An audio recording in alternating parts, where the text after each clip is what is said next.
വടകരയിലെ വാർത്തകളുമായി Sreeni town news.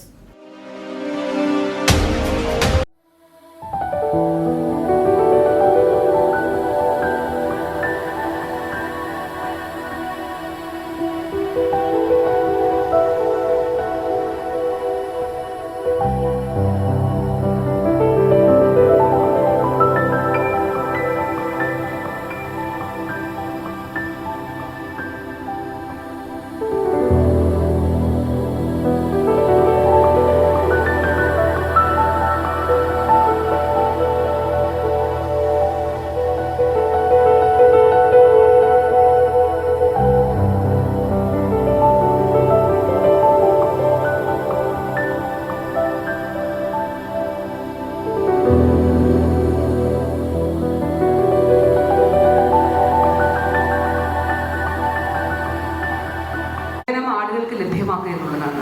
പ്രത്യേകിച്ച് വടകര പോലൊരു പ്രദേശത്ത് സാധാരണക്കാരായിട്ടുള്ള ആളുകൾക്ക് ധാരാളമായി ആശ്രയിക്കുന്ന ഒരു ആശുപത്രി എന്നുള്ള നിലയിൽ ഇപ്പോൾ ആ പരിഗണന തീർച്ചയായിട്ടും സർക്കാർ നൽകിയാണ് മുന്നോട്ട് പോകുന്നത്.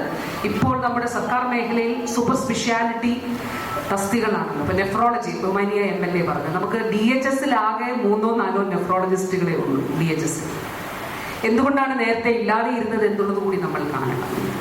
അതായത് ഒരു 9 വർഷങ്ങൾക്ക് മുൻപ് 12 താലൂക്ക് ആശുപത്രിയിലാണ് ഡയാലിസിസ് ഉണ്ടായിരുന്നത്.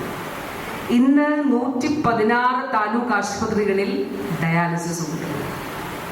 അപ്പൊ നമുക്ക് നെഫ്രോളജിസ്റ്റുകളുടെ ആവശ്യം തസ്തികകൾ കൂടുതലായി സൃഷ്ടിക്കണം. ഇപ്പോഴാണ് ജില്ലാ ആശുപത്രികളിൽ കാർഡിയോളജിസ്റ്റും കാത്തലാബുകളും ഉള്ളത്. നമ്മുടെ 14 ജില്ലകളിൽ 13 ജില്ലകളിലും കാത്തലാബ് ഉണ്ട്. അപ്പൊ ഇതുവരെ ജില്ലാ ആശുപത്രിയിൽ ഇല്ലായിരുന്ന കാർഡിയോളജിസ്റ്റ് സൂപ്പർ സ്പെഷ്യാലിറ്റി തസ്തിക നമുക്ക് സർക്കാർ ആശുപത്രിയിൽ, അതായത് ജില്ലാ ആശുപത്രി മെഡിക്കൽ കോളേജുകളിലുണ്ട്, അത് സൃഷ്ടിക്കേണ്ടതായിട്ട് വരും. അപ്പൊ ഈ കാര്യം പരിഗണിച്ചുകൊണ്ട് ഏതാണ്ട് ഒരു 270-ലധികം തസ്തികകൾ ഈ സ്പെഷ്യാലിറ്റി സൂപ്പർ സ്പെഷ്യാലിറ്റി വിഭാഗത്തിൽ കേരളത്തിൽ മുഴുവനായിട്ട് അത് ഇപ്പോൾ രൂപീകരിക്കുന്നതിന് വേണ്ടിയിട്ട് സർക്കാർ, ഞാനും ബഹുമാനപ്പെട്ട ധനകാര്യ മന്ത്രിയും കൂടെ കഴിഞ്ഞ ദിവസവും അതിൻ്റെ ഫൈനൽ റൗണ്ട് ചർച്ച നടത്തിയിരുന്നു. വടകരയ്ക്ക് അതിൽ പരിഗണനയുണ്ട് എന്നുള്ളത് സന്തോഷപൂർവ്വത്തോടെ അറിയിക്കട്ടെ. അതിൻ്റെ തീരുമാനം മന്ത്രിസഭ കണ്ട് ആ തീരുമാനം ഔദ്യോഗികമായി. നമ്മുടെ ലക്ഷ്യം രോഗത്തിൻ്റെ മുന്നിൽ ഒരാൾ നിസ്സഹായരായി പോകാൻ പാടില്ല. പണമില്ലാത്തതിൻ്റെ പേരിൽ ചികിത്സ നിഷേധിക്കപ്പെടുന്ന സാഹചര്യം ഉണ്ടാകാൻ പാടില്ല.